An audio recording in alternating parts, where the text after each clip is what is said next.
I hear time and time again from real estate agents that they keep going on all these listing appointments with sellers and they feel like the meeting went well. It's funny, we were just talking about that off air. They feel as though when I asked them, hey, how did it go? Well, they said they really liked me. I thought it went really, really good. They gave me good feedback, but I never win the listing.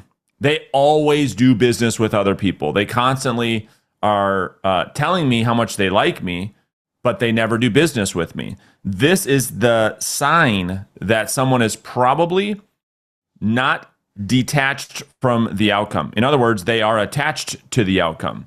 And so that's what we're going to talk about in today's episode. And what I mean by that is if you are attached to the outcome, that means that you are unwilling to confront the seller.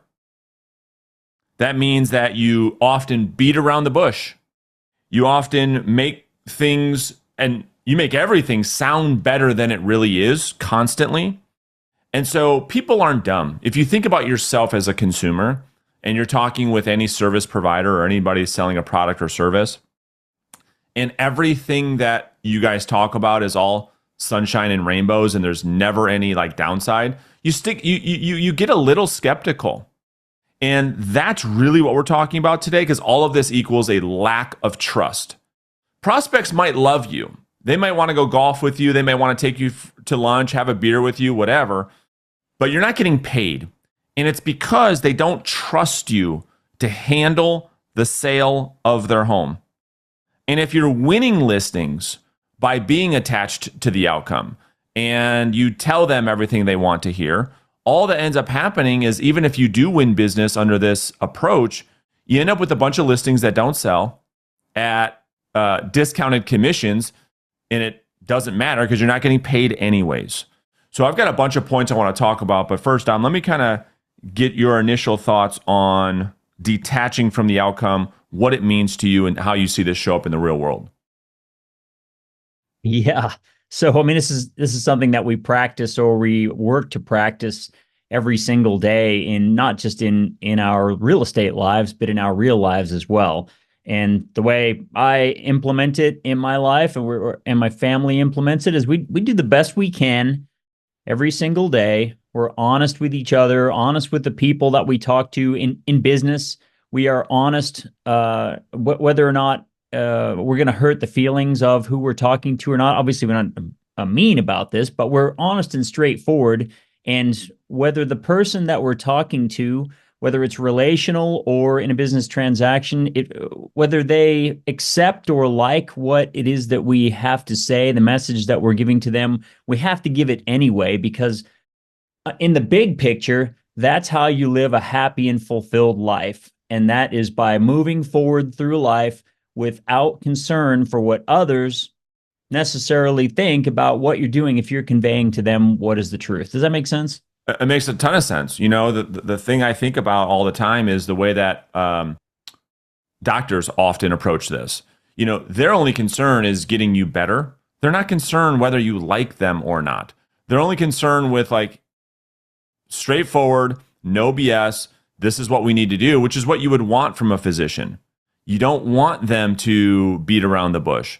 And I think this is a major, major point for the real estate agents that listen or watch the show, is most of the time we're focused so heavily on getting prospects to like us. And as a result of getting them to like us, it's a detriment and the reason they don't end up hiring you, because they never feel any substance to the conversation, because everything is, oh yeah, no problem. Oh yeah, that's not a problem. Oh yeah, that's easy. No problem, no problem, no problem. And the prospect's like, oh, I don't know if this guy's BSing me, just trying to get my business, but it doesn't feel right. Ben, what are your thoughts? I think there is an argument for both sides of everything. And, kind of to continue on the doctor side, when all the prospect hears is all the reasons why they should do something, they naturally think like, well, gee, there's got to be a case for the other side. And as we know, people often do the opposite of what we tell them, right? So to continue on the doctor theme, the doctor never tries to convince you, hey, Dominic, like, you need to get this knee replacement and you're going to feel so much better. And here are all the reasons why. No, they present a case for why you might benefit from getting a knee replacement. But then, hey, Dominic, like, this is going to come with all of these bad things potentially as well. And they almost try and sell you out of it or convince you out of it as well. They're there to help you with no bias towards doing it or not. And I think that's a really cool example that we've probably all experienced with a doctor, and what we could take to selling homes as well. That's a key point. I mean, that's what this whole entire episode is about, is exactly what Ben said. The way that the doctor approaches this conversation to say, here are your options. You can do this and you can do that. And they have no dog in the fight, so to speak. That is the definition of being detached. I'm good with it either way. And so that's the next thing I wrote down, Dominic, was this approach for wanting someone's business versus needing someone's business, such that you have a willingness to walk away and the prospect feels it and the prospect knows it. Why? Because you've communicated the fact that you're only interested in giving them the truth, even if that means them not doing business with you. So we talk a lot about, when we coach a real estate agent, we talk a lot about getting the seller's permission to be direct, to be honest, to tell them the truth. And when we do this, it is my belief that when you communicate this way, it actually brings people in closer, because it's so refreshing for someone to get the truth without worrying about, like, do I need my guard up here? Is this person trying to angle this somehow so they can benefit? That perceived bias starts to kick up. We're not doing that at all. We're saying to the seller, because it's our duty to shoot them straight, to be honest, we communicate that to the seller. And in the mind of the seller says, well, this is exactly the type of agent I want. I'm so sick and tired of these agents trying to sell me and tell me, my house is beautiful, my house is worth so much money, and we can get that price, no problem. And it just comes off disingenuous, where the agent who goes in there and says, Dominic, as a role play from a script perspective, listen, there's two types of agents out there. There's two types.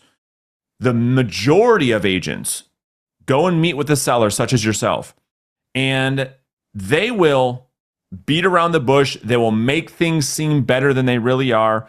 They'll tell sellers their house is worth more than it really is, in hopes that the seller will like them enough to list the house with them. And that causes all kinds of issues, as you can imagine, down the road. I would prefer to do the exact opposite. I would prefer tonight to just be 100% honest and forthcoming around what it's going to take to get your property sold for the highest price. No BS, no fluff, exactly what it's going to take. Even if that means, Dominic, that at times tonight, we may discuss things that you might not love to hear, but I believe that's what I owe you. Before we even jump into anything tonight, are you comfortable with that? And if you're not, it's okay. Because, the truth is, there's a lot of agents out there who would love to sit down with you, get their sign in your front yard, regardless if the house sells or not. That's what enables you to communicate like that when you're detached, when you have a willingness to walk away. Dominic, your thoughts? Yeah. And what I would add to that is, as the agent, if you are going into an appointment with a seller and you are doing just exactly like what you said, demonstrating to the seller that you are in fact detached from the outcome, that what's more important to you is delivering them the facts on what it's going to take to help the seller, the prospect, achieve their goals. If you're doing that and the seller's still not in alignment with you, is this a prospect that you want to work with anyway? That's right. And that's the symptom of this, right? This is when I know an agent is super attached. When I listen to a listing presentation recording or I listen to a prospecting phone call and they're not being honest around price. They're not open to the idea that no is a potential. They're so focused on yes, they don't invite prospects to tell them no. Well, they say to themselves, well, geez, I don't, listen, I don't want to tell them the truth around price. If I tell them the truth, I might not get the listing. The second an agent says, I might not get the lead, I might not get the appointment, I might not get the listing, tells me, well, you are attached. That is the definition of being attached to the outcome, because you're only focused on getting something. I don't know about you guys. I have zero interest in getting an overpriced listing at a discounted commission under ridiculous terms from a seller. I have no interest. And so if you think about it from that perspective and say, listen, I'm going to meet with consumers and I'm going to just tell them the truth. Some will be able to handle it, some will accept it, and some will not. What will end up happening for the real estate agent who operates this way is they end up doing business with nice, reasonable human beings.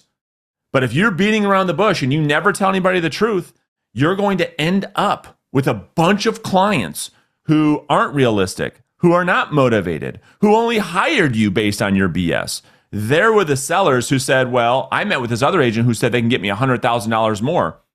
Listen, I'm not interested in that, right? Ben, how about you? I think a lot of agents, they go into an appointment and, we've said this before, they play the mother may I, right? Yes. So I think confidence and conviction in what you're saying, we're talking a lot about like not convincing or whatever, but just how you carry yourself can put you in a position to set the right agenda. Where if you go in there and you let the prospect lead the conversation, it's kind of like the doctor saying, hey, is it okay if I touch your knee now and examine it? Like, are you okay if we examine your knee and then your vitals? And you're like, dude, you're the doctor, right? So then all of a sudden you're on the defense versus going in there and setting a clear agenda and doing all the things we just described with conviction can set you up to be detached from the outcome versus going in there and just being scared of losing something that you don't even have. Yeah, that's right. And from a tactical perspective, you're exactly right. I love that, Dominic, you said this a couple years ago, and it's so true. You see, what we're selling at a listing appointment is not our features, not the benefits, not the marketing plan, not the commission structure, not how long we've been in the business, not what company we're with. We're not selling any of that. We're selling confidence. We're selling the absolute confidence and conviction that we are in fact equipped to handle the sale of their home. I think from a tactical perspective, the best way in which you do this, that you communicate this, that you show this confidence is being willing to walk away, is walking into a listing appointment, not concerned whether or not you get something, so much so that you make that abundantly clear to the seller, where you say, Dominic, listen, I'm going to shoot you straight. It may not make sense for us to work together. And if that's what we find out by the end of our time together, listen, it's perfectly okay. I'm easing the pressure off of the prospect and myself, so that we don't have to do this dog and pony show the whole time where they're all guarded and I'm trying to run these plays on the seller. We just cut right through all the noise, right through all the BS, so that we can have a honest conversation. To me, that's rapport. Rapport is when two people can communicate without worrying if the other person has an agenda. And we do that by explaining to the prospect, by going for no, by inviting the idea that it might not make sense to work together. And it's okay. It's totally fine. I'm not worried about you saying yes or no to my listing presentation. I'm worried about what do we have to do to get you to your next home. And if that means hiring me, amazing. If that means hiring somebody else, amazing. I'm decision agnostic. I don't care. And that is the way in which we need to communicate. And I think what will happen is when you can communicate this way, as a byproduct, you do get more people to say yes. That's the crazy thing about it. Dominic, I see you writing a couple things down. What do you want to add to that? I am writing a couple of things down, and something that my mind always goes to, I'm a tactical guy, and I would love for you to, at some point here, give some suggestions to agents that may be having trouble with this concept, with knowing that when they go in there and tell a seller the absolute truth about what it's going to take to get their home sold, that the seller may very well go with the agent that says that that's sunshine and rainbows and unicorns, right? Oh, I give you 50,000 more, 100,000 more. And our agents might see that home listed with another agent for $100,000 more than what they suggested. How do you coach an agent to just come to terms with that and move on, knowing that that wasn't the best outcome for them? That wouldn't have been the best outcome for them. Yeah, well, we see that all the time, unfortunately, and I'm telling you that if someone has never felt this before, maybe they should, because I'll tell you, the amount of sleepless nights, the amount of anxiety. I mean, I just was talking to an agent on a call review last Friday, and she's got 7 or 8 listings, all are not selling, and she told me, I can't sleep, I can't eat, I'm stressed to the max. And Brandon, I don't even want to take another listing. And I said, right, because all these listings were taken because you were so focused on getting people to like you that you went in there and you overpromised, you overpriced, you undervalued your service, you are a commodity. So now what did you end up with? A bunch of properties that aren't selling with a bunch of needy sellers, and you feel like you're carrying the weight of the world because you feel like you're letting all these people down, which you did. You did let the people down. Why? Because you didn't tell them the truth. You didn't tell the truth because you were so concerned with, I need this listing. I need this listing. I need this listing. That neediness results in our behavior and doing things that typically aren't good for others or ourselves. And so if I'm coaching an agent, Dominic, I'm saying, listen, what's the alternative, right? What's the alternative? Because that's a huge responsibility, listing and selling someone's home. If you take a listing and it was all based on your BS and overpromises, I promise you're going to end up with tons of stress and a pissed off consumer. That's what you're going to get. That's what you're going to end up with. And so I think you'd be a lot better off when you take a listing, when you know it was based on the truth and integrity. It's the best feeling ever. And what happens as a result of that type of behavior? A happy client, referrals, repeat business. And so you just simply have a choice to make. You can have what we call a list-to-list philosophy, which means you go into appointments and you're going to say and do whatever's necessary to get the listing.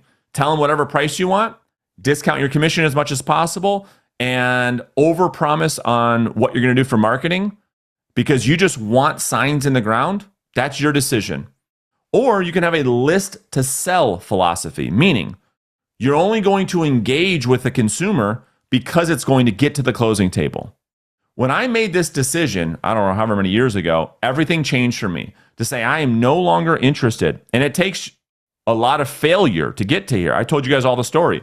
My first 20 listings in the business all failed to sell, every single one. Because I was just going in there and saying what I needed to say to get them to sign a contract. I was super attached to the outcome. I wanted my sign in the front yard. I wanted to serve my ego. Oh yeah, you want 400,000 when the comps are saying 275? No problem. I got this, right? So, it takes some failure to succeed, right? It's like we always talk about yes lives in the land of no. Well, failure or success also lives in the land of failure. So the learning is in the doing. It takes, Dominic, a couple times for you to learn. We've got some newer agents that we coach, and they're paying the price right now. You went in there all as the nice guy, the nice girl, told the seller exactly what they wanted to hear, and now you've got this listing that's not selling. You're stressed to the max, and you've got a client that's pissed off. That's how I would respond to that. That's how I would coach them. There you go. That answers my question. Thank you. Yeah. So I think that the focus for people is if I can get out of this mindset of what can I get out of this thing and go into every interaction with as a consultant to say, how is it that I can help this person the best and not worried about me getting a paycheck, you will get more paychecks. If you go into things leading with money, like how do I get paid from this thing? You will actually result in getting paid less. And we just know that's how the world works, right? So that's the choice that we all have to make. And detaching from the outcome, whether that be in a prospecting conversation, at a networking event, at a listing appointment, it all comes down to your willingness to be honest and be willing to walk away based on the truth versus the alternative, versus you earning business based on things not how they are. I just think it takes time. You're gonna, in the beginning, I think you're gonna be tempted to buy listings, right? Go in there and just BS people. I think it's a temptation, especially when you're operating from desperation, when you're operating from scarcity. I need. You're gonna have to go through this a little bit until you really understand what detaching from the outcome means. And the last thing I'll tell you, when you know you're detached from the outcome, rather, when you have courage to say things that otherwise you wouldn't say. Like confronting sellers with compassion, well, of course I have the courage to do this because I'm not worried about them doing business with me or not. That's when you know you're detached. And as a result, you will get more business through this approach. I promise. You know, what's interesting about this whole concept is that it's not new. You know, we're not talking about some new idea that just came about in the last few years. I mean, the ancients are full of writings about this exact concept that you're talking about right now. The Buddhists, Chinese wisdom, Epictetus, Marcus Aurelius, the Stoics, this whole idea of being detached from the outcome has been around for thousands and thousands of years. So there must be something to it, right? That's right. It's just operating from abundance, operating from not operating out of neediness. Yeah. Not operating out of desperation. It's the biggest turnoff to the human race. And so when you show up in a way where you show up as the magician, as we call it, and you just have such a willingness to be honest, sellers, I'm telling you, will be so drawn in. They'll be so impressed because they're just not used to it. And that's the truth. Most people in our business all have commission breath. Only thing they're worried about is, how do I get a commission? Commission. And they communicate that way, which often results in them not getting very many commissions, and why they're mostly struggle with money. I'll tell you something that I have used for years. One of the first things out of my mouth when we're doing a listing presentation, after we do the walkthrough of the home and we sit down and we're about to go through the numbers, I say, Brandon, just so we're all on the same page, I mean, I would rather disappoint you now with the truth than comfort you with lies. Are you okay with that? I love it. And so once good. a prospect on the other side of the table says, yeah, that's what we want, that opens up, it gives you the freedom to be detached from the outcome because they agreed that they would rather have you give them the truth than sit across the table from them and tell them a bunch of things that are going to make them feel better. And if you say something like that, it doesn't have to be that line, but something like that, then you're free. You're free to give them the truth. That's it. That's exactly right. When you do that at the beginning of a listing appointment, all your worries goes down. You can breathe easy, and you have full permission to be honest. And now you don't have a seller fighting you on it because you guys agreed to it up front. And that is the key thing from going from being super attached to being detached, is just getting sellers' permission. Yeah, and when we're setting an appointment, I mean, this goes back to setting an appointment as well. That's we right, say too. the same thing in the appointment setting script where we're saying, hey, listen, I'm not the right agent for everyone. That's right. But when you say that, you're giving the prospect the opportunity to say, all right, well, maybe this, I'm open to it. What do you mean by that? Right. And you can be detached from the outcome yourself because you know going in that you're not going to be the agent that sets an appointment and then just tells them whatever it is they want to hear. And this whole concept of being detached from the outcome, I'm not sure if you're planning to go there or not, but definitely applies when we're on the phones working towards setting that appointment and getting in the door to have a conversation with a prospect, right? Being detached from the outcome while you're prospecting is where it all starts, I think. Yeah, 100%. Yeah, I totally agree. You know, and yeah, I got a couple things when we're selling over the telephone. That's where it first shows up, and I was just interviewing one of our newer students. He's been in the business for 7 years, and he was using scripts, and I'll leave the names of the owners of these scripts out of the show. But he said what it would lead to is almost like this argument, this tug of war, this battle of tug of war between me and the prospect that I would just lose. Of course you're going to lose. You're never going to win that battle of like, I'm right, you're wrong. I'm smart, you're dumb. I know everything. This huge ego that shows up in these calls, right? So like detaching from the outcome means that we communicate in a way that gives the sellers, or the prospect rather, the perception that they are in control. Why? Because we use language that is the exact opposite than what most of these salespeople are telling people to use, which is reinforcing prospects' autonomy to make their own decision. They're not used to that. They're not used to that from their parents, from their spouse, from their children, from their teachers. Everybody is so used to being communicated with, being trying to be told what to do, so that when we communicate using language that would reinforce someone's autonomy to make their own decision, we know that human compliance with that increases because there's no perceived threat that is happening. We're keeping psychological reactance at bay. We're keeping it at a minimum. We're trying to dissipate it to zero so that we can absolutely have a conversation around the truth without there being the defense mechanism. But when you come across so salesy that, because you are so attached, to your point, this is what I wanted to say over the telephone, when you communicate over the telephone where it sounds so salesy that everything you're saying, literally, this is exactly what our coaching client said yesterday, is like, I was just trying to close them for a listing over the phone. Well, of course, you're going to be met with resistance. Of course, you're going to get prospects who give you all sorts of objections and pushback and blow-offs and whatever you want to call them. Of course. But when you're asking a prospect, another adult, to have an adult-to-adult conversation without there being any expectation of any decision, then it opens up prospects to be more inviting. That's what I would say. Yeah. That's what I would say. Dominic, how would you go about that when selling over the phone? Yeah. Oh, well, so over the phone, what I was going to say is, for an agent that's going through the process of prospecting, and especially an agent that's new to this idea of outbound prospecting, you mentioned at the beginning the process of practicing self-awareness.